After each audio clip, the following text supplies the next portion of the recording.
Dan juga melihat daripada fenomena alam ketika terjadi musibah tahun 2004. Kira-kira musibah apa itu Bapak Ibu sekalian? Tsunami di Aceh. Tsunami di Aceh meluluh lantakkan perkampungan, rumah-rumah, gedung-gedung yang kokoh hancur oleh laut, tetapi masih ada tersisa yang berdiri kokoh. Apa itu Pak Ibu sekalian? Masjid. Ya. Betapa banyak negeri rumah yang dihancurkan oleh Allah melalui tentaranya berupa laut dan gempa bumi. Hancur perkampungan, tetapi masjid tetap berdiri kokoh. Kemudian Bapak sekalian, Galodoh yang terjadi baru-baru ini di Sumatera Barat. Di simpang Bukit Batabuah sampai ke Padang Panjang, sampai ke Tanah Datar. Sebagian rumah-rumah hancur tetapi masih berdiri kokoh surau dan masjid. Karena apa? Karena masjid adalah rumahnya Allah Subhanahu wa Ta'ala. Masyarakat muslimin dirahmati oleh Allah. Untuk mengawali kajian kita ini, pertama saya sampaikan firman Allah surat Al-A'raf ayat 96 di mana Allah berfirman, A'udzu billahi minasyaitonir rajim. Bismillahirrahmanirrahim. Walau anna ahlal qura amanu wattaqaw lafatahna 'alaihim barakatim minas samai wal ardh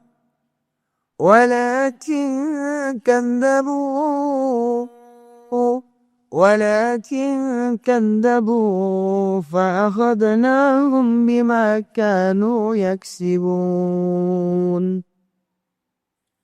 Allah berfirman yang artinya kalau sekiranya penduduk negeri-negeri ini, Allah sebut penduduk negeri, bukan Allah sebut hanya orang beriman, hanya orang Islam, hanya orang soleh, tetapi seluruh penduduk negeri. Maknanya apa? Allah menghendaki penduduk negeri ini amanu wattaqau, beriman dan bertakwa. Kalau sekiranya penduduk negeri ini beriman bertakwa, lafatahna 'alaihim barakatim minas sama'i wal ardh, maka akan kami bukakan pintu berkah dari langit dan bumi. Dari langit Allah turunkan hujan membawa berkah, menyuburkan tumbuh-tumbuhan, memenuhi kebutuhan hajat manusia, tumbuh-tumbuhan dan hewan-hewan ternak kita. Dari bumi Allah tumbuhkan berbagai macam tumbuhan untuk memenuhi kebutuhan kita dan kebutuhan ternak-ternak kita. Itu apabila penduduk negeri beriman dan bertakwa, maka dari langit Allah turunkan berkah, dari bumi Allah keluarkan berkah. Namun kata Allah, walakin kadzabu, tetapi penduduk negeri itu mendustakan ayat-ayatku, kata Allah. Mendustakan ini maknanya Pak Ibu sekalian bukan tidak tahu. Ya. Mendustakan ini maknanya mereka tahu tapi pura-pura tak tahu. Mereka tahu tetapi tak mau tahu. Ya. Mereka tahu tetapi tidak mengamalkan isi ilmu yang mereka pelajari dari ayat-ayat Al-Quran. Mereka mendustakan ayat-ayatku, kata Allah. Fa'asadnahum bima kanu yaksibun, maka kuhancurkan negeri mereka dikarenakan ulah perbuatan mereka sendiri. Jadi musibah bencana malapetaka Bapak sekalian itu terjadi bukan karena proses alam. Itu bukan terjadi karena kita berada di patahan bumi, bukan karena musim hujan, bukan karena musim kemarau, tidak. Musibah bencana terjadi hanya karena Allah murka kepada kita. Jadi penyebab Allah murka itu apabila kita tidak beriman dan bertakwa kepada Allah dan mendustakan ayat-ayat Allah. Bapak sekalian rahmatullahi Allah, di antara tanda-tanda kita beriman kepada Allah, kita juga harus beriman kepada Rasulullah Sallallahu Alaihi Wasallam. Maka di kesempatan kali ini juga saya sampaikan di mana-mana Ya, safari dakwah saya beberapa dekade ini saya sampaikan firman sabda Rasulullah SAW dari Thauban radhiyallahu anhu, di mana Thauban radhiyallahu anhu menceritakan dari hadis Rasulullah SAW. Yushikul umamu an tada'a alaikum kama tada'al akalatu ila qas'atiha. Faqala qail, wa min killatin nanu yawma idzin ya Rasulullah. Qala bal antum katsir walakinnakum ghutha'un ka ghutha'is sayl. Wa la yanza'anna Allah bin suduri aduwikum mahabbata minkum wa la yaghrifanna Allah fi qulubikum wal wahn. Faqala qail, wa mal wahn ya Rasulullah? Hubbud dunya wa karahiyatul maut. Rasulullah SAW bersabda, akan datang suatu zaman nanti kalian umat Islam akan diperebutkan seperti mana orang-orang lapar memperebutkan makanan. Ini merupakan kata kiasan Bapak sekalian. Seumpama ini sepotong roti. Diletakkan di depan orang-orang, kumpulan orang-orang yang lapar. Maka niscaya orang akan memperebutkan roti ini. Ya. Mereka akan berebut siapa yang bisa menggapai roti ini terlebih dahulu. Ketika roti ini ada di tangan orang lain, maka yang lain juga akan berusaha untuk merampasnya. Ya, itu kalau 2 orang, kalau 10 orang yang merampas, maka roti ini akan menjadi serpian-serpian kecil dan hancur berserakan. Maknanya adalah nanti umat Islam akan habis, hancur berserakan Bapak Ibu sekalian. Apa bisa umat Islam hancur? Maka kita harus lihat sejarah. Mungkin Bapak Ibu sekalian hari ini mendengar negeri Spanyol di benua Eropa. Tahukah kita Spanyol itu dulu namanya apa? Andalusia.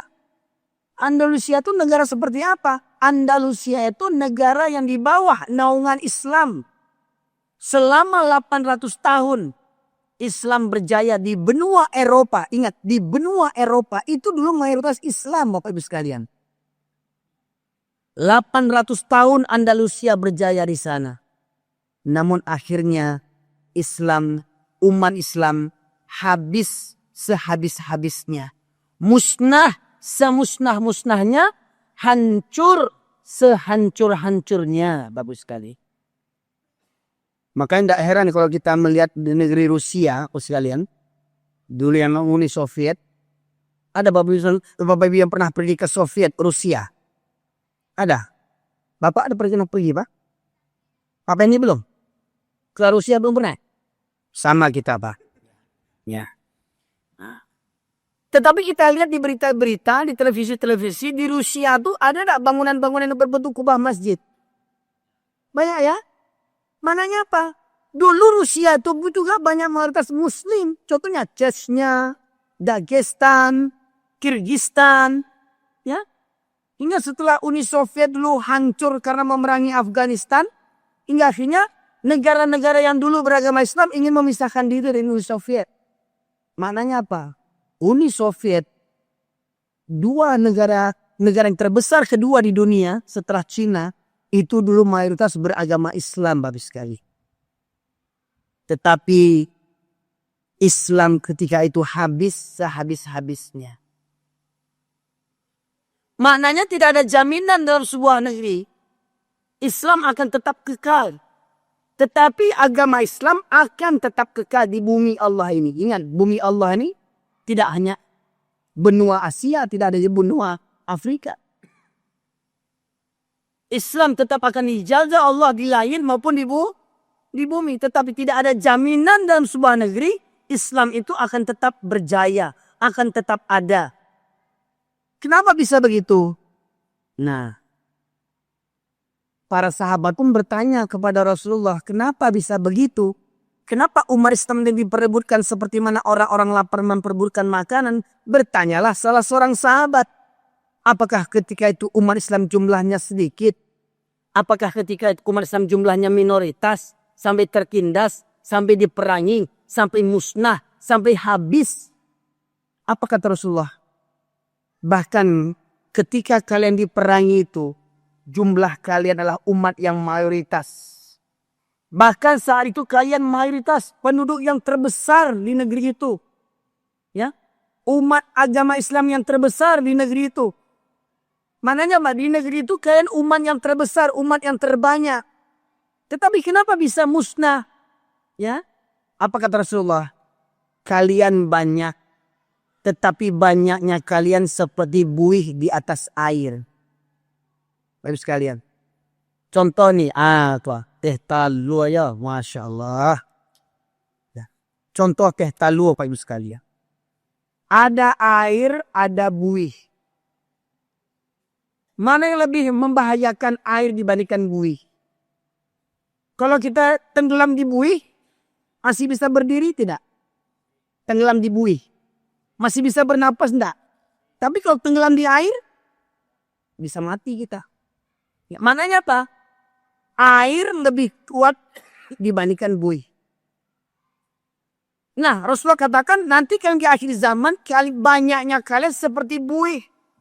Bentuknya banyak, tampaknya banyak, tapi tak punya kekuatan. Jumlahnya banyak, jumlahnya mayoritas, tapi tak berkualitas. Kuantitasnya banyak, tapi tak berkualitas. Jumlahnya banyak, tetapi penakut. Jumlahnya banyak, tapi penakut. Ya. Ketika itu jumlah kalian mayoritas, tapi banyaknya sekali seperti buih di atas air. Lantas kata Rasulullah, dan Allah cabut rasa takut musuh-musuh terhadap kalian. Maknanya apa? Maknanya orang-orang kafir, namanya aja orang kafir babi sekalian. Orang kafir ini lebih takut kepada orang mukmin dibandingkan kepada Allah Subhanahu wa taala. Namanya orang kafir. Jadi kalau ada orang lebih takut kepada manusia dibandingkan kepada Allah, pada hakikatnya dia bisa kafir Pak Ibu sekalian. Karena kita orang Islam hanya takut kepada Allah. Tidak kita takuti siapapun kecuali Allah Subhanahu wa taala. Nah, tapi kata Rasulullah, Allah cabut rasa takut musuh-musuh terhadap kalian. Siapa musuh kita apa? Ketika kita membaca lafaz takbiran di waktu hari raya, ada kalimat yang berbunyi, walau karihal kafirun, walau karihal musyrikun, walau karihal munafikun. Jadi ketika kita berpegang teguh kepada la ilaha illallah, hanya kita mengucapkan la ilaha illallah, maka orang kafir akan benci kepada kita. Orang musyrik penyembah berhala akan benci kepada kita. Bahkan orang munafik akan benci kepada kita. Pak Ibu, siapa orang munafik ini? Orang munafik ini secara lahiriah agamanya apa?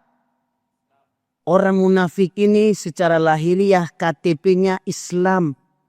Tetapi mereka benci kepada Islam. Kedok mereka Islam. Tapi hati mereka hati kafir. Maka kalau tegaskan orang-orang munafik itu tempatnya asfala minan nar. Di neraka yang paling bawah. Di bawah nerakanya orang-orang kafir Bapak Ibu sekalian. Kenapa? Mereka bukan tidak tahu, mereka tahu. Tetapi mereka mendustakan ayat-ayat Allah. Ya. Jadi Allah cabut rasa takut musuh-musuh terhadap kalian. Jadi orang kafir itu pada awalnya takut kepada umat Islam.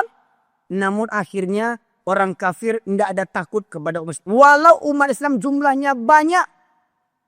Walau umat Islam memegang tampuk kekuasaan.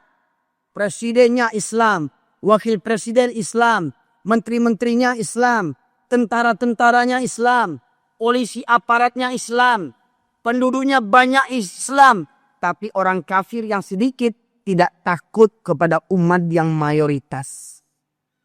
Kenapa? Allah cabut rasa takut musuh-musuh terhadap kalian.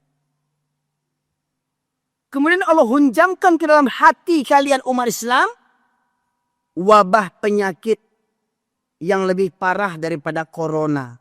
Apa itu? wabah penyakit al-wahan. Ada yang bertanya, wa mal wahan ya Rasulullah? Apakah al-wahan itu ya Rasulullah? Cinta dunia dan takut mati. Inilah yang menyebabkan lemahnya umat Islam. Inilah yang menyebabkan musnahnya umat Islam. Inilah yang menyebabkan hina dan tertindasnya bahkan musnahnya umat Islam. Karena apa? Karena terjangkiti penyakit al-wahan, yaitu penyakit cinta dunia dan takut mati. Bapak sekalian rahmatullah, di awal hadis tadi Rasulullah menyebutkan, kamu akan diperebutkan seperti mana orang-orang lapar memperebutkan. Jadi hakikatnya sifat orang-orang kafir, sifat orang-orang musyrik, sifat orang-orang munafik Allah tegaskan dalam surat Al-Taubah ayat 32. Yuridul yutfi'u nurallahu biafwahihim. Mereka ingin memadamkan cahaya Allah. Mereka ingin memadamkan agama Allah dengan mulut-mulut mereka. Dengan ajaran-ajaran sesat mereka. Jadi orang kafir itu programnya Pak, memadamkan agama Allah.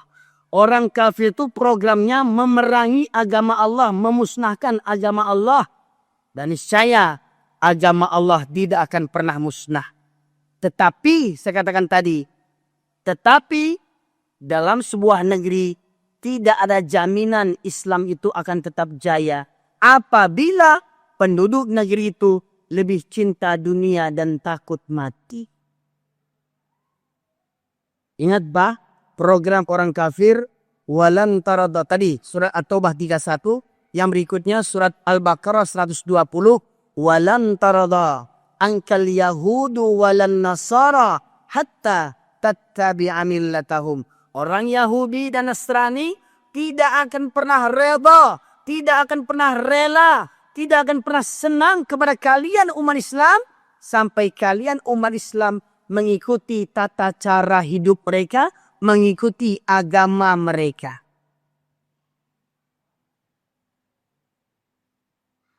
Contoh Pak Ibu sekali. Orang Nasrani kalau memanggil umatnya beribadah dengan apa? Ibu? Orang Nasrani kalau memanggil umatnya untuk beribadah dengan apa? Dengan lonceng. Teng, teng, teng. Satu. Orang Yahudi memanggil umatnya beribadah dengan apa? Dengan apa? Dengan trompet. Orang Majusi memanggil kaumnya beribadah dengan apa? Dengan apa? Dengan api. Dan itu terjadi ketika umat Islam meniru orang Yahudi, Nasrani, Majusi ketika apa? Menyambut tahun baru Kristen, tahun baru Masehi, tahun baru Kristen. Mana namanya umat Islam merayakan tahun baru Islam atau tahun baru Kristen? Mana yang ramai? Apa yang terjadi malam tahun baru? Orang Islam berkumpul di tengah kota Pekanbaru, berkumpul di tengah kota Bukit Tinggi di jam gadang. Ya, ayat tunggu. Ketika jam gadang angka jarum jamnya tepat yang ke-12 malam. Teng, teng, teng. Tepat jam 12 malam. Langsung. Krompet-krompet dijual dia dibuat. Sudahku kembang api. Tubus. Tubus. Satu malam orang Islam meniru 3 agama kafir Bapak Ibu sekalian. Yang mirisnya yang merayakan itu lebih banyak orang Islamnya dibandingkan orang kafirnya. Betul tidak? Miris kita. Setiap tahun begitu.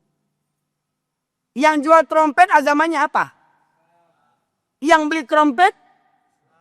Bayangkan. Kadang ada orang tua malah ngajak anak malam tahun baru beli trompet. Ini kenapa? Karena ayahnya tidak pernah ikut pengajian. Ada jadwal pengajian di Masjid Siratul Jannah, tak seberapa yang datang. Kenapa? Dek pencarian, dek perasaan hidup, dek cari piti, dek karajo, dek panek. Mohon maaf Pak, ya Cik Buya Hamka. Kalau hidup sekedar hidup, baru di hutan hidup juga. Kok sekedar karajo, hidup jo cuma untuk tadi karajo jo, baru di kampung kami karajo juga. Begitu pula kalau anak sekedar sarjana, Pak, di kampung kami baru sarjana jo Pak. Di kampung kami Pariaman tu di Mangguang tu ada sekolah STIB, Sekolah Tinggi Ilmu Barua. Jadi barua di kampung kami sarjana Pak. Jadi tidak bangga mana kalau anak awak sarjana. Jangan bangga mana kalau siko banyak mahasiswa memburu sarjana. Kalau mahasiswa itu memburu sarjana, malah ke surau. Abe dojo barua. Abe dojo barua. Kuliah di UIN. Kuliah di UNRI. Kos-kosan dekat masjid.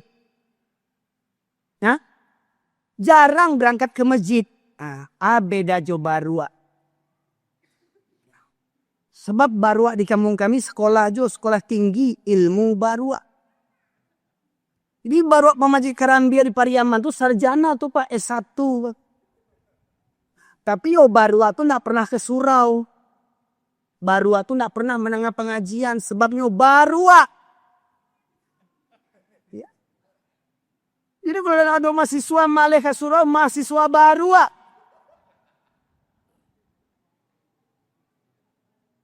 Batosar karena gaji Ustaz. Kok bukan karena gaji, kok suara mik yang kareh Pak. Jadi di kampung kami Piaman Pak. Lah canggih-canggih barua gini lah sarjana baru. Cuman barua tuh tidak pernah ke surau, tidak pernah menengah gaji. Mohon maaf Pak. Di Masjid Siratul Jannah kok ada wirid rutin Pak.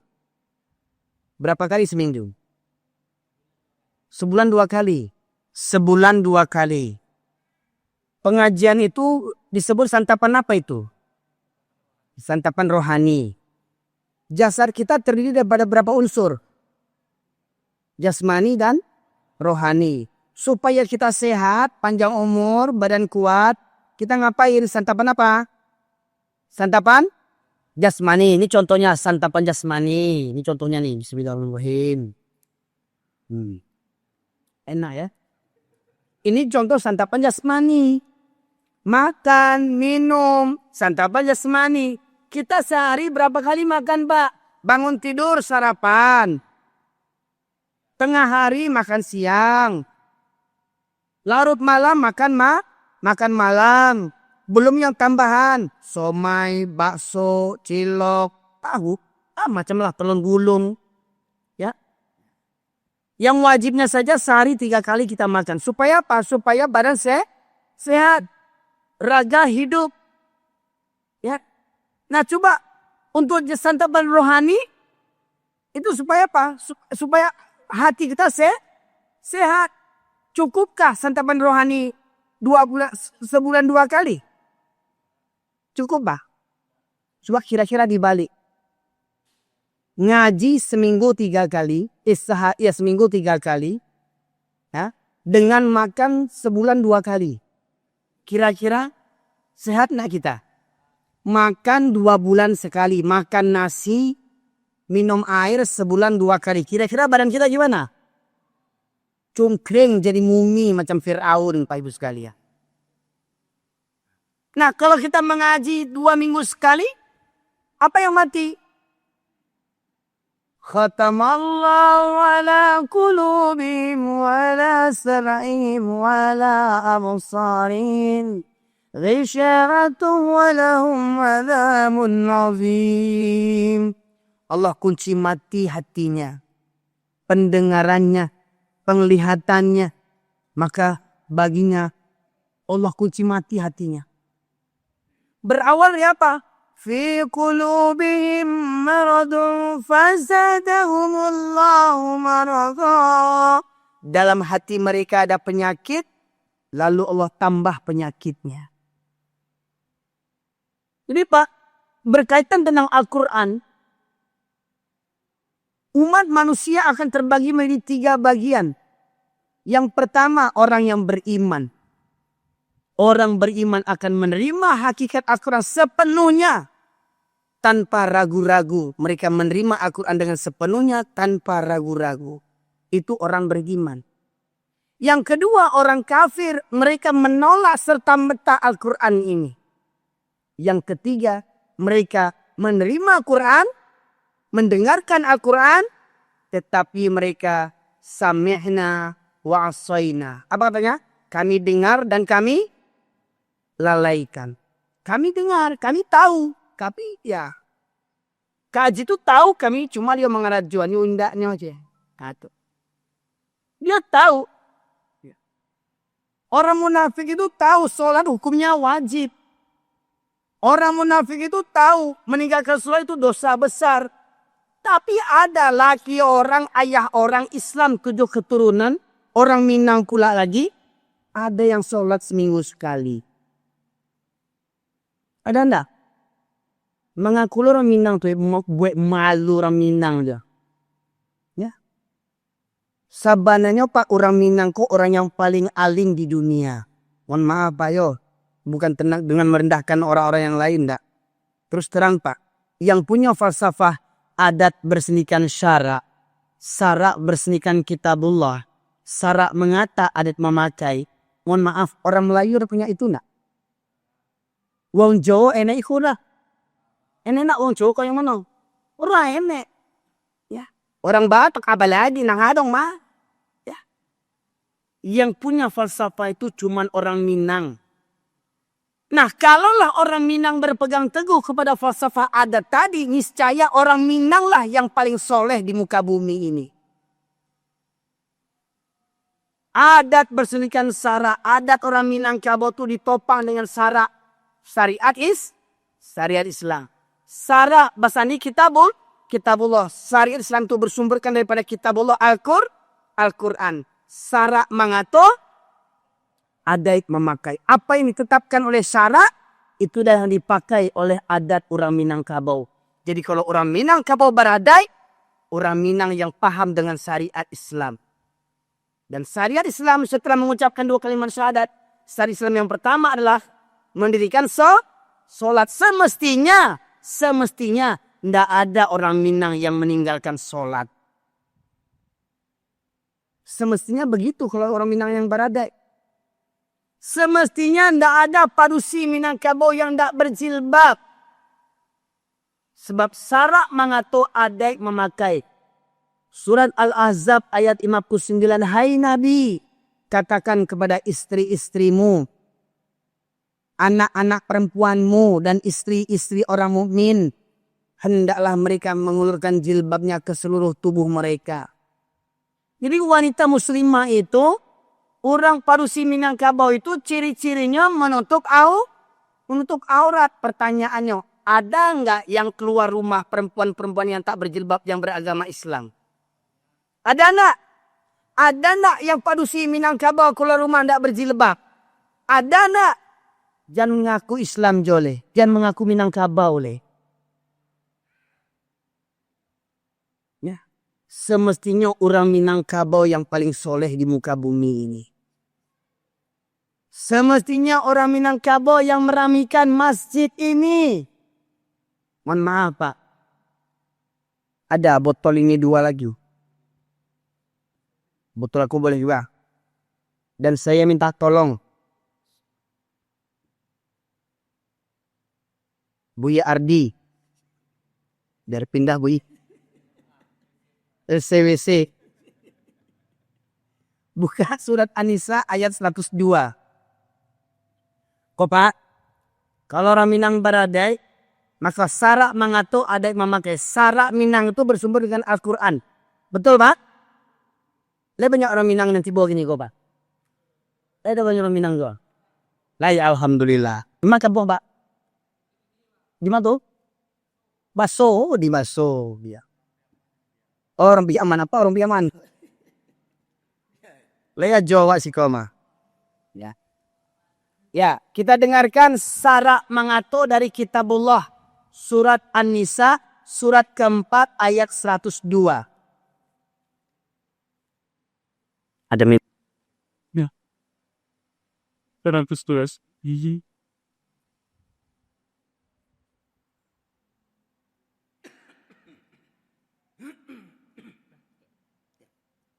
Ini. Ya, artinya sih ya. Bismillahirrahmanirrahim.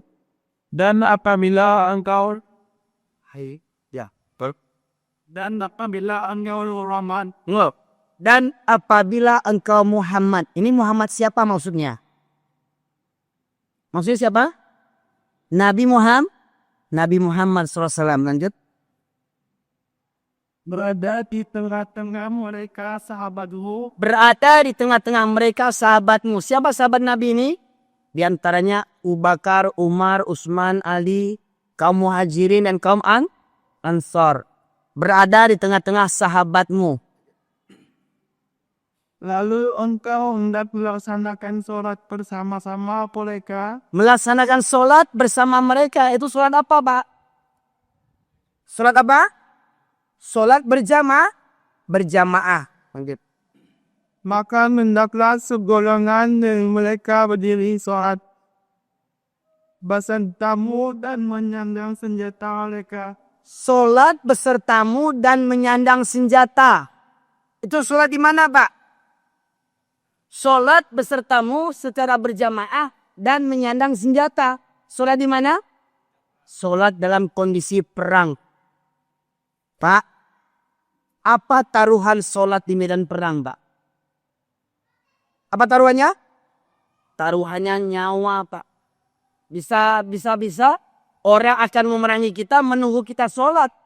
Ketika kita sholat, ditembaklah kita, mati kita semuanya. Ya, tetapi Allah Maha Kuasa, Allah Maha Tahu, Allah Maha Bijaksana. Tetap di medan perang diwajibkan sholat berjamaah, tetapi diberikan keistimewaan tata caranya. Bagaimana tata caranya? Kita dengarkan. Kemudian apabila mereka yang saat peserta mesti sujud dalam melakukan satu rakaat, maka hendaklah mereka pindah dari belakangmu untuk menghadapi musuh. Ya, begini Pak umpamanya Pak. Ini seumpama imam. Ini seumpama makmum di saf yang pertama. Ini seumpama makmum di saf yang kedua. Sholat di medan perang. Sholat di medan perang itu pakai kipas angin. Pakai AC. Bawa karpet. Pakai baju bersih. Enggak. Di medan perang Pak. Baju perang. Ya. Ketika imam ruku. Allahu Akbar. Maka makmum yang saf pertama ikut ruku. Allahu Akbar. Makmum yang saf kedua tetap berdiri siap siaga sembari menyandang senjata. Makmum yang saf kedua Pak tetap berdiri siap siaga sembari menyandang senjata. Maknanya apa? Ketika yang di depan ruku, imam ruku, makmum yang di depan ruku, ini dalam kondisi sholat tetapi bersiap siaga. Ya, kalau ada serangan datang, kalau ada musuh datang, ketika sedang sholat musuh datang, maka inilah yang tampil menyerang dulu Pak. Dalam kondisi sholat ini. Ya. Kemudian bangkit imam. Sami Allah liman hamidah. Makmum ikut. Rabbana lakal hamd. Yakini tetap siap siaga sembari menyandang senjata. Imam sujud. Allahu Akbar. Allahu Akbar. Ini tetap berdiri siap siaga sembari menyandang senjata. Sampai imam bangkit ke rakaat yang kedua. Allahu Akbar. Allahu Akbar. Coba ulang lagi tadi. Dan apabila mereka yang sujud. Dan apabila mereka yang sujud besertamu. Ulang ke depan lagi sedikit.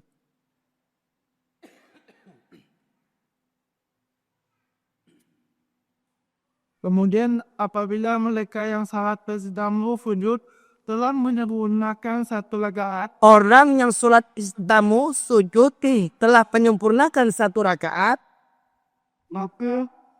maka hendaknya mereka pindah dari belah hendaklah mereka pindah dari belakangmu. Ini kan tadi ikut imam tadi nih. Ini imam rukuk nih, dia ikut imam. Selesai satu rakaat, maka ini pindah ke belakang. Lantas, kemudian hilang. malah bentuk dan mendekat datang golongan yang lain yang belum salat, Dan hendaklah datang golongan yang lain yang belum sholat. Nih dia, pindah ke depan. Lantas, lalu mereka salat denganmu. lalu mereka sholat denganmu. Maknanya apa? Pak, saya ulang lagi. Imam dengan makmum yang pertama sudah menyempurnakan satu rakaat. Makmum yang tadi mengikuti imam mundur ke belakang. Makmum yang tadi siap siaga belum menyumbang satu rakaat maju ke depan. Bergantian menyempurnakan satu rakaat. Allahu Akbar. Makmum ini ruku, imam tetap berdiri siap siaga. Makmum yang mundur tadi bergantian siap siaga sembari menyandang senjata. Sampai makmum ini bangkit ke rakaat yang kedua, Allahu Akbar. Baru imam memulai rakaat yang kedua. Begitu Pak.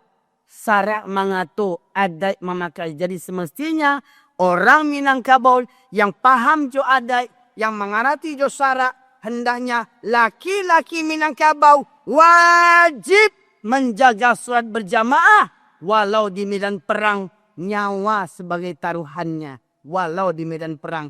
Laki-laki Minangkabau semestinya menjaga sholat berjamaah. Itu laki-laki Minangkabau yang beradai. Jadi kau beradai laki-laki Minangkabau, Pak Panuah Musagi, kau adik orang Minangkabau kau. Dak kamuek dia masuk orang Melayu gitu.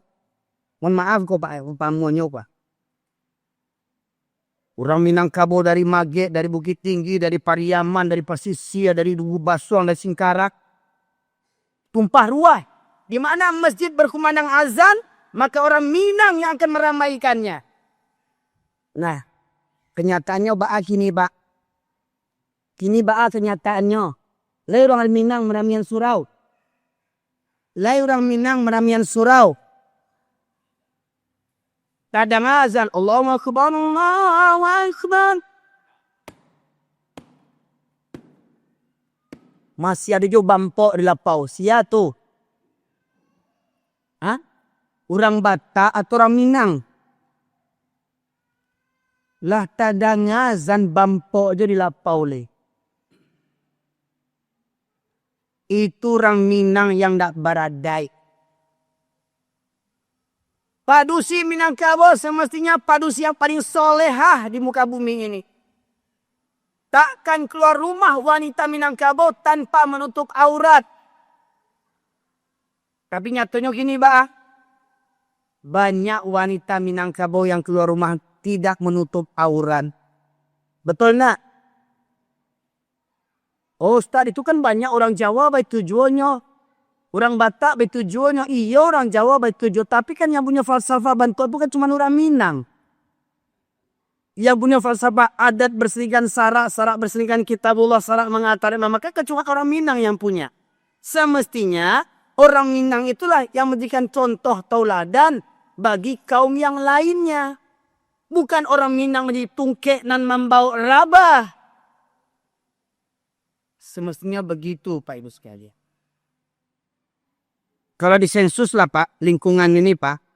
Ini desa ya Pak, desa. Kelurahan. Ya. Banyak mana penduduk di kelurahan ini? Sukunya. Suku mana yang banyak Pak? Suku Minang enggak? Ya enggak? Nah semestinya orang-orang laki-laki Minangkabau tuh ketika berkemandang azan, orang Minangkabau tuh datang ke surau. Itu sarak mengato ko sarak mengato ko Quran gua sarak mengato itu yang menjadi adai bagi orang Minangkabau. Jadi itu Pak. Paham apa Jambo tu nak? Ya Pak. Sarak mengato adai memakai. Oh ada mengato Ustaz kecil Ustaz yang lain Sholat berjamaah hukumnya sunnah muakkad. Kata Imam Syafi'i, sholat berjamaah hukumnya sunnah muakkad. Hebat si Imam Syafi'i dibandingkan Allah Subhanahu wa taala. Imam Syafi'i itu nabi bukan? Imam Syafi'i nabi bukan? Bukan. Kalau bukan nabi, perkataannya bisa benar, bisa salah. Tapi kalau nabi ada salah. Firman Allah ada salah. Allah sebutkan bahkan di medan perang. Kalau memang sholat berjamaah hukumnya sunnah, maka niscaya orang di medan perang lebih dilayakkan tidak berjamaah sholatnya. Karena nyawa taruhannya. Kalau memang sholat berjamaah hukumnya sunnah, maka orang di medan perang lebih layak untuk tidak berjamaah sholatnya. Tetapi Nabi Muhammad SAW dan para sahabat radhiyallahu anhum yang mereka dijamin masuk surga, tetapi tidak pernah meninggalkan sholat berjamaah walau di medan perang sekalipun. Nah, siapa kita dibandingkan Nabi? Siapa kita dibandingkan Nabi? Siapa kita? Ustadz ko, buya ko, tuangku ko, kiai ko, sia dibandingkan Nabi. Oh, dia berjanggui pasti masuk surga. Sia menjamin berjanggui pasti masuk surga. Abu Jahal berjanggui jualnya. Ya. Oh, dia berjubah serawagan tuang pasti masuk surga. Sia yang mengecek berjubah masuk surga. Pendeta punya jubah jualnya. Oh, yang berjilbab pasti masuk surga. Sia yang mengecek yang berjilbab pasti masuk surga. Biarawati berjilbab jualnya. Apalagi kini Pak Celek di YouTube gini. Ada orang pakai jilbab. Sholatnya. Ruku. Sujud. Berjilbab ya Pak. Hari ini hati-hati Pak. Kondak batu-batu mencari agama. Wak bisa sase. Wak kini banyak aliran sesat kini Pak Ibu sekalian. Ada yang mengzikir la ilallah sabik. La ilaha illallah. La ilaha illallah. La ilaha illallah. Bagaimana mungkin berzikir kau sabik mabuk? Anda pernah melihat begitu tuh? Anda nak? Sampai yang tangkuk tuh. Masya Allah. Oh, ada yang mengatakan orang soleh itu bisa menjadi imam di 5 masjid. Wah. Sholat zuhur. Ya, umpamanya saya nih. Orang soleh. Sholat zuhur saya mengimami di Ulaan. Nanti yang jadi imam di Masjid Agung Pekanbaru, saya juga orangnya. Nanti menjadi imam di Palestina, saya juga orang. Siapa orang itu? Toyol. Siapa orang-orang ulama yang bisa menjadi imam di 5 tempat? Tanya Nabi pernah tidak begitu? Pernah tidak Nabi? Siapa orang soleh ini dibandingkan Nabi? Nabi saja tidak pernah jadi imam di 4 tempat sekaligus dalam satu waktu. Nabi itu. Katanya di zaman sekarang ada yang orang soleh bisa jadi imam di 4 tempat dalam satu waktu. Siapa itu? Setan. Baca hadis bahasa sejarah Nabi aja tidak pernah jadi imam dalam satu waktu di 4 tempat Pak Ibu sekalian. Mohon maaf para jamaah sekalian. Ambo majak mari kita beragama yang badua. Jangan kita beragama hanya sekedar ikut-ikutan saja. Oh, dek kami orang Pariaman, kau adik kami. Oh, kami orang Darek, kau adik kami. Oh, kami orang Minang, kau adik kami. Oh, kami orang Jawa, begini ada kami. Tidak ada itu. Orang Jawa, orang Minang, orang Batak disatukan dengan syariat Islam, Bapak Ibu sekalian.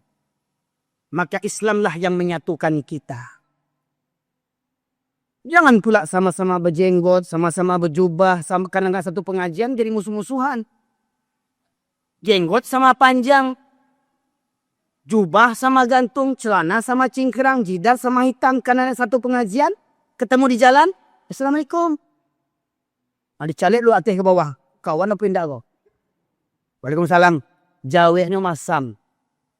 Nah, itu orang-orang yang mengkapli surga tuh, kelompoknya seorangnya masuk sarugonya. Dek jangguiknya, dek jubahnya itu. Australia.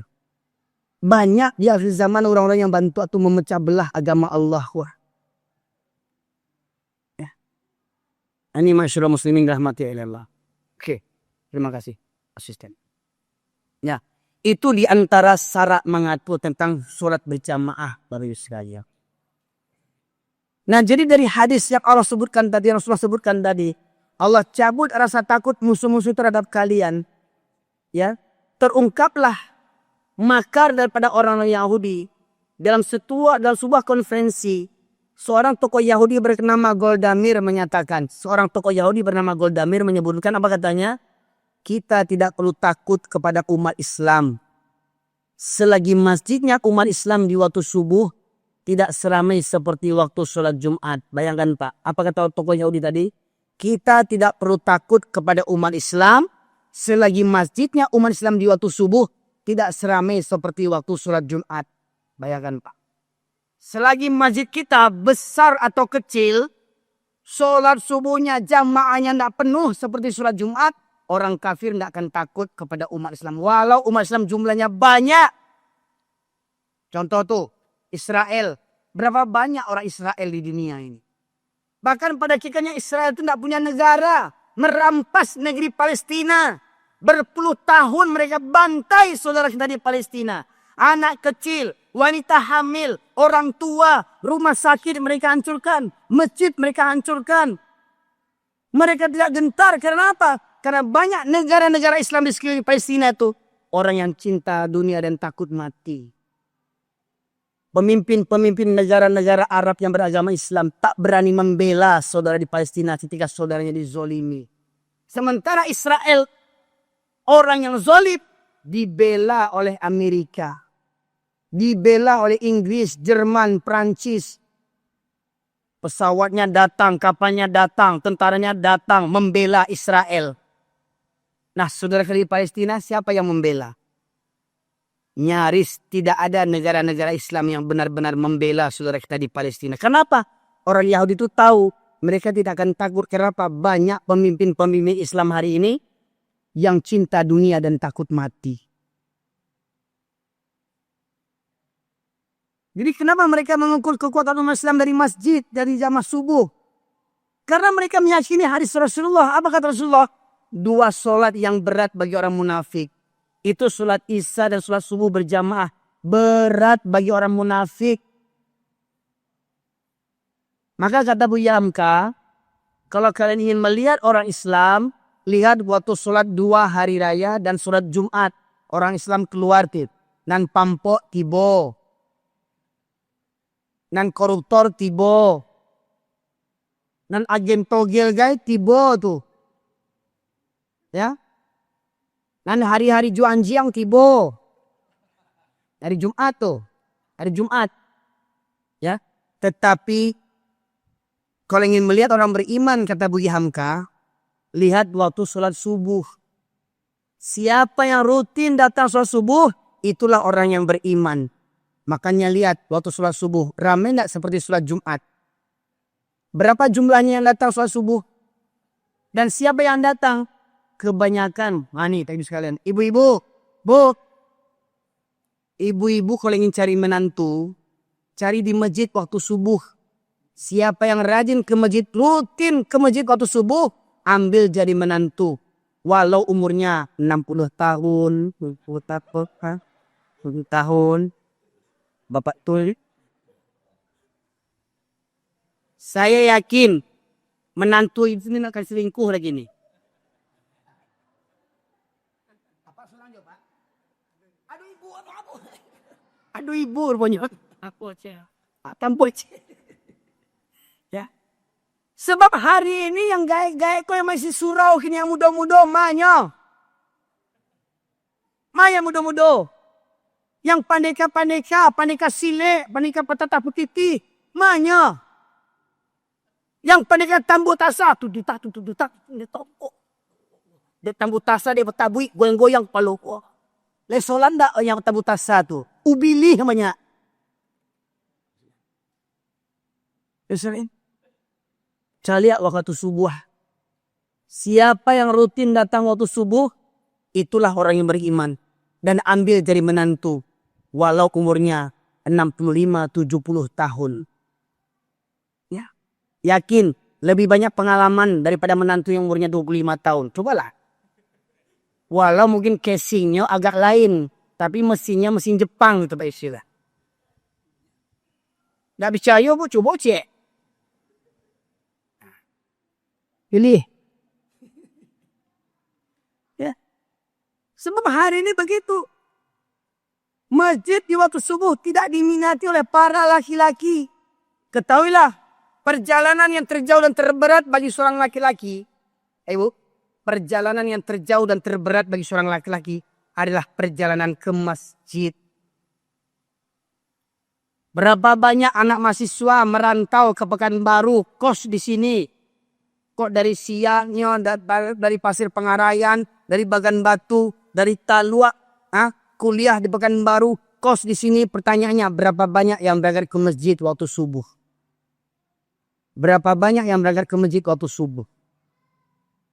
Dari rumah, dari Talua ke Pekanbaru bisa dia kuliah. Bisa dia cari rumah kos. Tapi dekat rumah kos, tidak banyak yang sanggup berangkat ke masjid. Betul tidak? Berapa banyak laki-laki bisa memburu harta mencari nafkah. Banting tulang peras keringat, siang jadi malam, malam jadi siang. Hujan dilampaui, panas dilalui. Sampai punya lagu, gunung kan kudaki, lautan kuseberangi, surau terlewati. Berapa banyak paburu babi talok pai jauh-jauh. Paburu babi di Pekanbaru pai ke kampuangnya ke Agam tua. Tinggal di Pekanbaru, pai coba buru ke Agam leh. Betul apa? Tinggal di Jambi, pai baburu pai ke kampuang leh. Tinggal di Bengkulu, pai baburu ke kampuang jo leh. Pai juan jiang sauto, juan jiang begonceng, juan jiang talok bajau Jawa. Duduk di surau, angin-angin lancinya. Ndak talok berangkit ke surau, anjiang.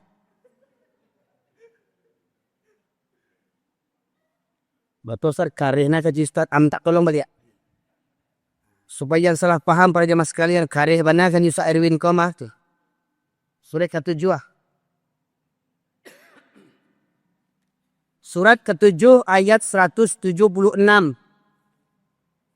Kasi ulang di YouTube, kareh bana saja Ustaz Erwin ko, menyinggung orang jo kajinya, asyitodanya. Saya yang kareh sebenarnya ko. 176 ya. Terjemahannya coba. Bismillahirrahmanirrahim.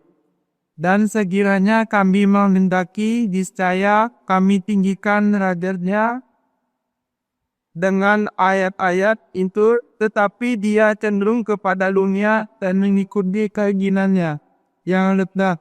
Maka umpamanya seperti anjing. Seperti apa? Anjing.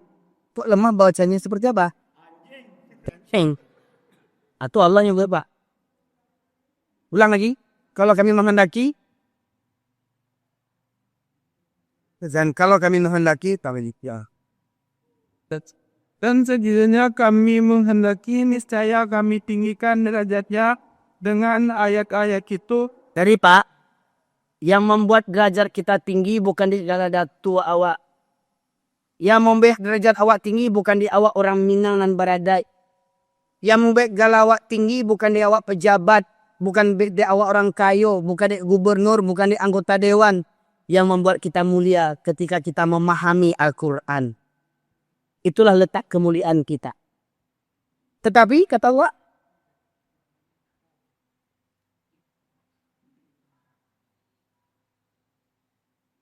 tapi mereka Kemudian dia lepaskan diri dari ayat.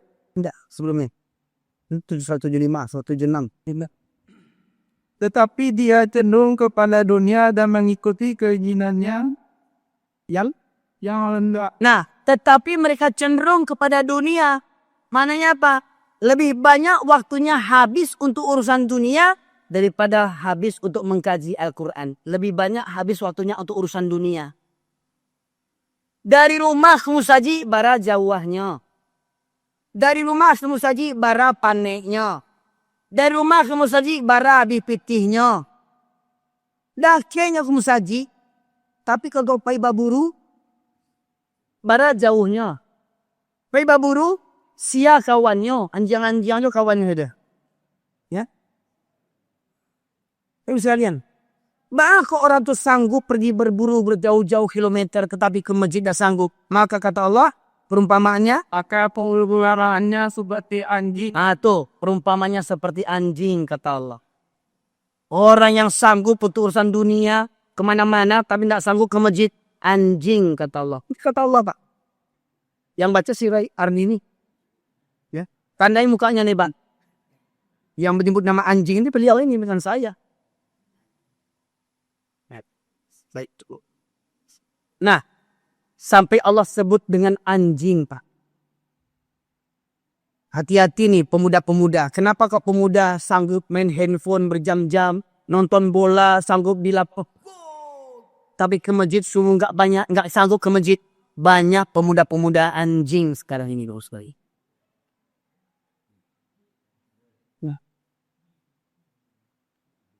Ya. Ini fakta hari ini Bapak sekali. Kenapa masjid lengang? Kenapa masjid lengang? Karena banyak orang Islam hari ini bermental anjing dan Ustaz. Ya. Dulu masjid Rasulullah gimana bentuknya? Masjid Rasulullah lantainya tanah. Nah, kalau dibandingkan masjid Rasulullah ini dah megah masjid ini Pak. Rasulullah masjid itu tanah tuh, Masjid Nabawi itu tanah lantai pasir. Di semen di tembok dengan semen yang bukan pakai semen, pakai tangan baku apa secukupnya di tapak-tapak. Atapnya atap pelepah kurma apa. Tetapi dari pendidikan Masjid Nabawi menyebar Islam ke penjuru dunia Pak. Jadi maknanya apa? Bukan fisik masjid yang harus kita pertahankan. Bukan fisik masjid yang harus kita perhatikan. Tapi mental jamaah yang harus kita siapkan. Mental jamaah yang harus kita siapkan pada jamaah sekarang. Maka alhamdulillah beberapa masjid di Indonesia sudah memulai itu Pak. Ladang apa? Masjid Jogokarian. Di Yogyakarta. Pernah dengar apa? Nah, kok alole, mohon maaf. Kok dapat pengurus jalan-jalan ke Masjid Jogokarian. Nggak tahu jalannya biar bawa ambo. Hah? Bawa ambo. Gak usah yang tiket pesawat itu pulang balik. Hah? Hotel bintang 7 ah. Sampai paning-paning awak buyur bintang 7. Masjid Jogokarian berawal dari Masjid Jogokarian. Masjid yang saldonya 0. Saldonya apa? Denda rupiti. Bukan. Masjid itu pipinya jutaan Pak. Bahkan ketika ketua DKM-nya baru menjabat namanya Dr. Jazri. Ustadz Dr. Jazri pertama menjabat jadi ketua DKM Pak. Melapor bendahara.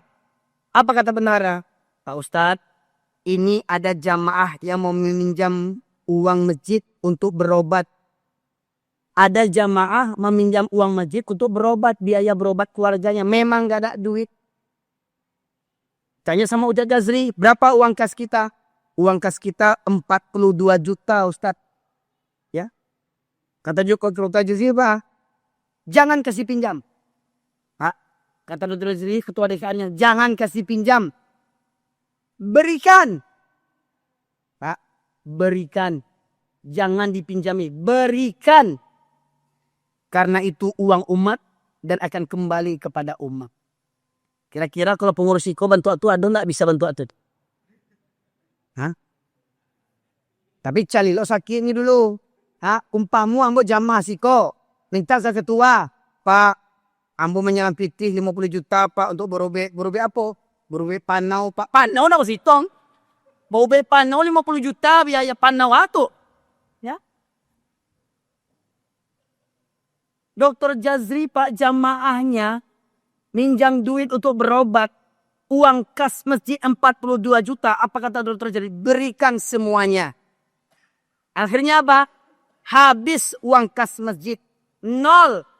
Tetapi dengan kehendak Allah, belum berapa lama dia menyimpahkan uang untuk jamaah. Tiba-tiba atas kehendak Allah datang donatur mengirim uang 13 juta dari satu orang.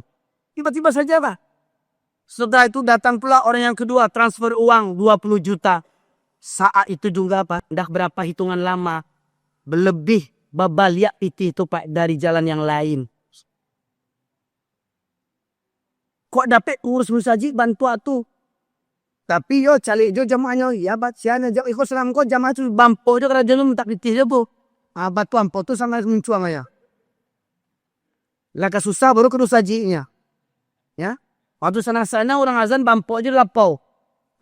Lah kalau judi tak tolong kamu musaji. Tolong Pak tangan ambo kena ke stroke dek bampo. Ya. Jangan kasih pinjam. Sakangan waktu domino itu kemunculannya. Jadi begitu Pak. Dari Masjid Jogokarian Pak. Kemudian Masjid Jogokarian pengurusnya membuat data. Jadi Masjid Jogokarian itu ada denah, ini masjid. Ada denahnya. Ke rumah-rumah ada denahnya. Rumah warna hijau umpamanya. Itu rumah yang satu keluarga rajin ke masjid. Warna hijau rumahnya. Rumah warna kuning. Itu satu keluarga cuman orang tuanya ke masjid. Anaknya tidak ke masjid. Kuning warnanya. Rumah warna merah. Orang tua sampai anaknya tidak ada yang ke masjid. Warna merah. Maka pengurus punya kiat. Gimana supaya warna kuning dan merah.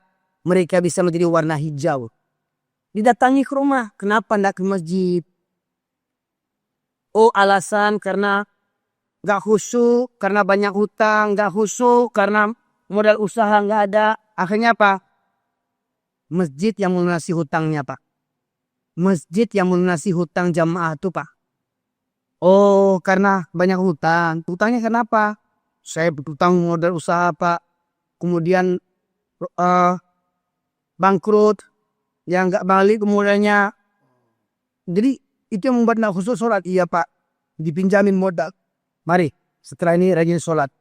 Hingga akhirnya rumah-rumah itu lama-lama warnanya warna hijau. Alhamdulillah diikuti oleh Masjid Kapal Munzalan di Pontianak. Ya. Masjid Kapal Munzalan di Pontianak Pak. Infak yang mereka dapat itu sebulan tuh Pak. 5-9 miliar.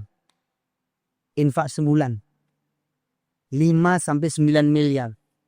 Itu tadi. Kalau jamaah terlibat hutang, diteliti, dicek, disurvei. Oh benar dia nih. Karena kesulitan dia berhutang. Dilunasi hutangnya. Oh nih jamaah ngadak modal usahanya. Dipinjami modal usaha. Kalau beruntung dia bagikan ke masjid. Kalau bangkrut dia. Ya sudah sama-sama merugi kita. Ya. Oh ada yang berobat. Nggak ada kartu BPJS. Nggak ada modal biaya. Masjid yang membayari biaya berobatnya. Oh ada orang tua nggak sanggup menyekolahkan anaknya dari SD sampai sarjana. Masjidnya menyekolahkan.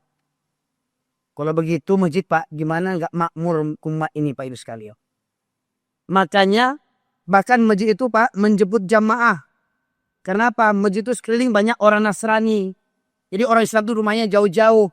Maka dijemputlah mereka dengan mobil. Dijemput mobil. Waktu subuh dikasih sarapan gratis. Dijemput zuhur dikasih makan siang gratis. Dijemput maghrib dikasih makan malam gratis. Sehari 3 kali dikasih makan gratis. Dijemput antar jemput. Dari satu mobil. Sekarang Masjid Kapal Munzalan punya 30 mobil lebih.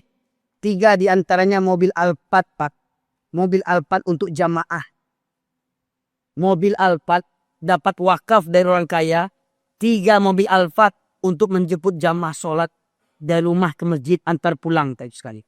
Bayangkan. 5 miliar tiap bulan.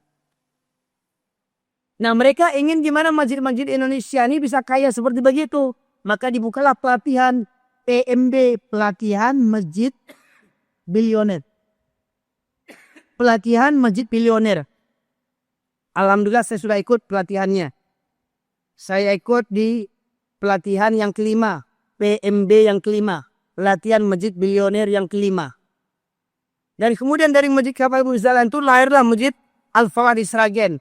Inilah salah satu bukunya Pak itu sekalian. Kau dapat pengurus masjid punya buku ini. Ya, pengurus masjid kau dapat punya buku ini. Bagaimana strategi supaya masjid jadi kaya. Dan kayanya itu bukan untuk bangun menara, buat pagar, ganti karpet. Tetapi membentuk mental jamaah supaya mental jamaah kuat beriman dan bertakwa kepada Allah Subhanahu Wa Taala. Miliki buku ini. Saya bukan promosi buku ini ya, tapi ilmunya miliki buku ini. Gimana supaya strategi masjid itu memberikan manfaat kepada umat. Jangan masjid hanya menumpuk uang-uang masjid, uang umat itu ditumpuk. Oh saldo kita 100 juta, saldo kita 50 juta. Sementara ada anak yatim tidak punya uang sekolah. Ada tetangga masjid tidak punya duit untuk berobat. Berdosa pengurus masjid. Ya. Nanti para jemaah sekalian. Di akhir zaman ini. Kita lihat orang berlomba-lomba membangun masjid. Tapi masjidnya kosong daripada jamaah nih.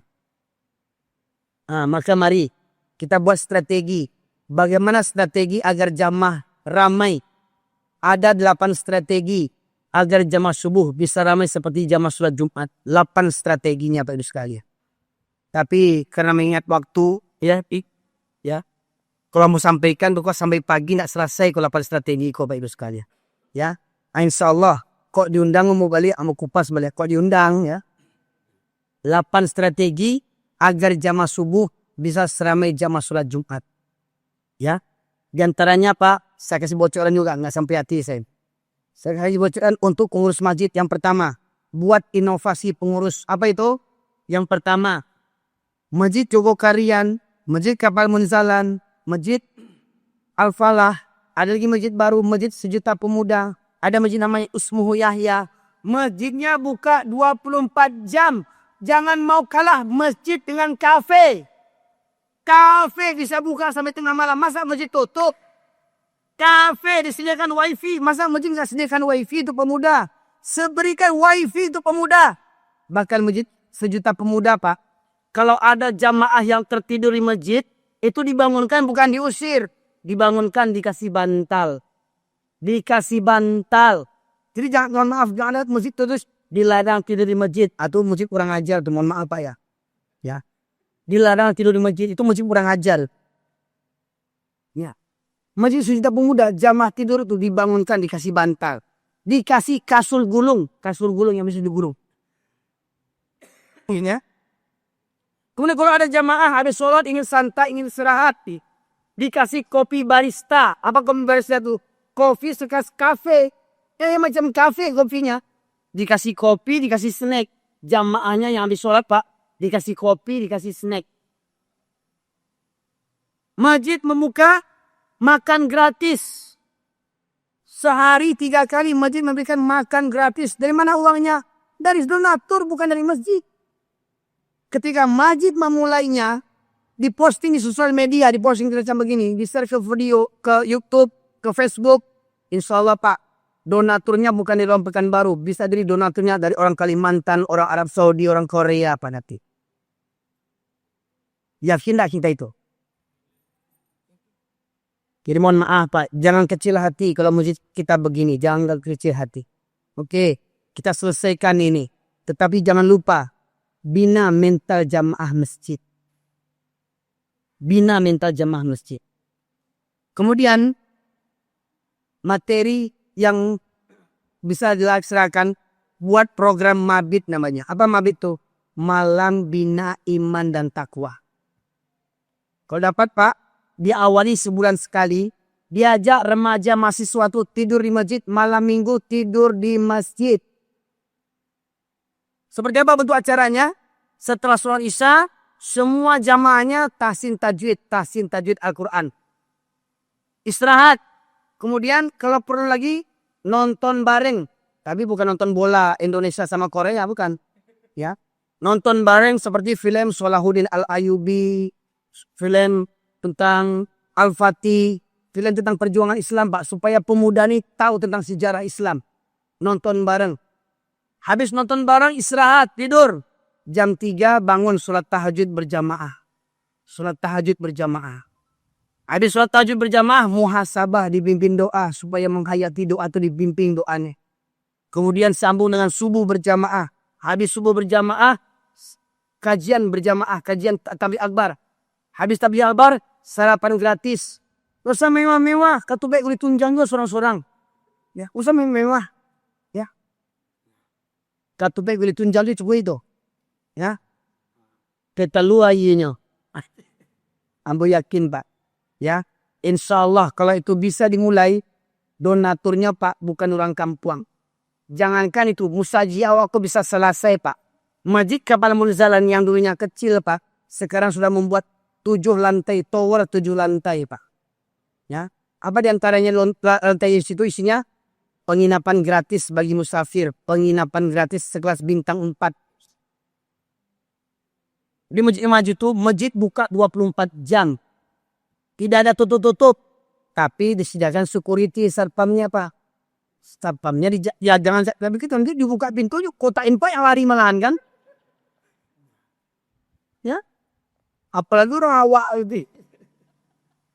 Sedanglah bergembok-gembok bangun itu dibongkar orang juga lah.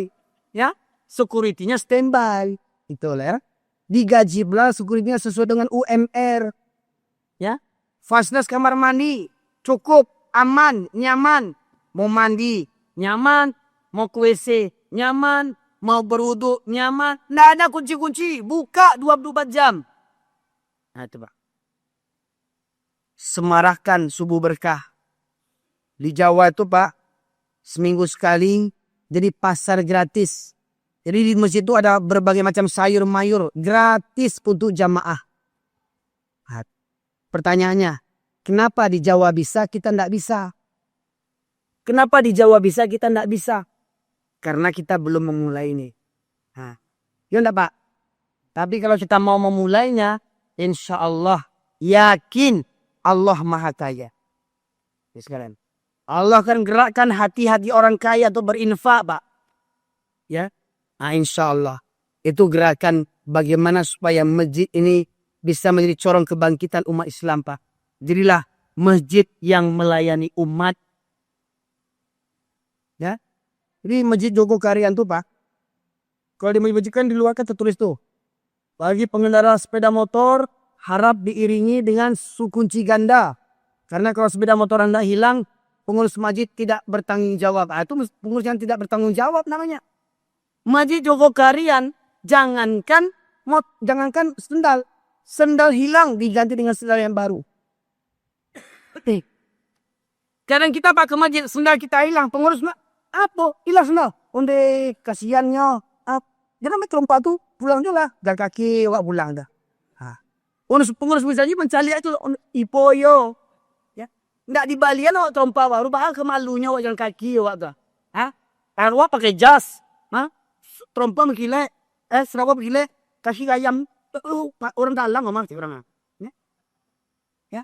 Di Jogokarian Pak, motor hilang, kami ganti dengan motor yang baru. Motor hilang diganti dengan motor yang baru dengan tipe yang sama. Itu baru pengurus masjid yang bertanggung jawab. Nah, sekarang banyak pengurus masjid yang tak bertanggung jawab. Pengurus masjid yang tak bertanggung jawab. Ya, maka mari belajar Pak. Yang namanya belajar itu kan nggak ada kata habisnya. Sampai mati kita baru berhenti belajar. Nah, salah satu yang kita belajar nih Pak, bukunya Pak. Strategi memakmurkan masjid. Kalau perlu belajar lagi boleh studi banding ke Masjid Jogokarian Yogyakarta, ke Masjid Kabal Muzalan di Pontianak, Masjid Al-Falah di Sragen Jawa Tengah. Silahkan studi banding ya, supaya masjid kita ini benar-benar diberdayakan untuk kebangkitan umat, untuk mensejahterakan umat. Nah, masyarakat muslimin yang dirahmati Allah, mungkin itulah yang dapat saya sampaikan pada kesempatan kali ini. Intinya, kenapa masjid kita hari ini masih lengang? Karena banyak di antara kaum muslimin masih cinta dunia dan takut mati. Lebih senang sholat di rumah. Lebih senang habis waktu untuk hal-hal yang tidak bermanfaat. Begadang tengah malam. Hingga akhirnya bangun pun susah. Sudah kalau bangun susah akhirnya apa? Ke masjid pun tidak. Ya. Nah maka marilah. Sering-seringlah langkahkan kaki kita ke masjid. Ikuti kegiatan-kegiatan masjid. Dengan kebersamaan insya Allah agama kita akan bangkit dengan kebersamaan. Kata orang Minang. Bersama kita mangko menjadi. Demikian saja para jamaah sekalian rahmati Allah, semoga bermanfaat. Kiranya kebenaran hidayah hanyalah milik Allah Subhanahu wa taala. Saya hanya menyampaikan dengan keterbatasan ilmu saya. Kalau ada yang salah dan khilaf, kepada Allah saya mohon ampun, kepada Bapak Ibu sekalian saya memberi maaf di atas segala kekurangan dan khilafan saya selaku hamba yang dhaif. Marilah para jamaah sekalian, kita tutup majelis kita ini dengan doa. Semoga kiranya kebersamaan kita dalam berdoa ini diijabah oleh Allah Subhanahu wa taala demi kejayaan umat Islam dan kaum muslimin. Mari kita awali dengan Al-Fatihah. A'udzubillahi minasyaitonirrajim. Bismillahirrahmanirrahim. Alhamdulillahirabbil alamin arrahmanirrahim maliki yaumiddin. Iyyaka na'budu wa iyyaka nasta'in ihdinas siratal mustaqim. Siratal ladzina an'amta 'alaihim ghairil maghdubi 'alaihim waladdallin. Amin. Allahumma inna nas'aluka birahmatika ya Allah. Allahumma salli wa sallim ala nabiyyina Muhammad wa ala alihi wa sahbihi ajma'in. Allahumma fil muslimin wal muslimat wal mu'minin wal mu'minat al-ahya'i minhum wal amwat innaka qadhil hajat. Rabbana zalamna anfusana wa illam taghfir lana wa tarhamna lanakunanna minal khasirin.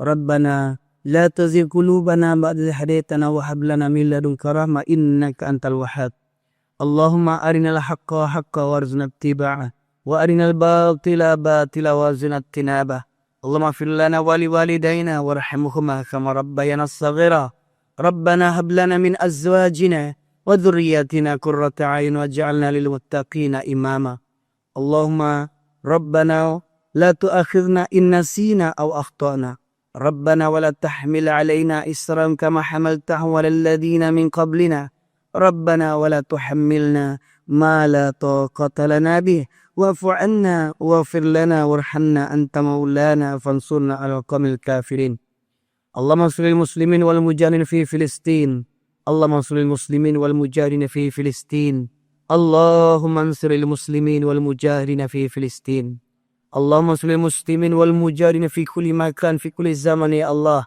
يا أرحم الراحمين ربنا آتنا في الدنيا حسنة وفي الآخرة حسنة وقنا عذاب النار سبحان ربك رب العزة عما يصفون والسلام على المرسلين والحمد لله رب العالمين ربنا آتنا في الدنيا حسنة وفي الآخرة السلام عليكم ورحمة الله وبركاته.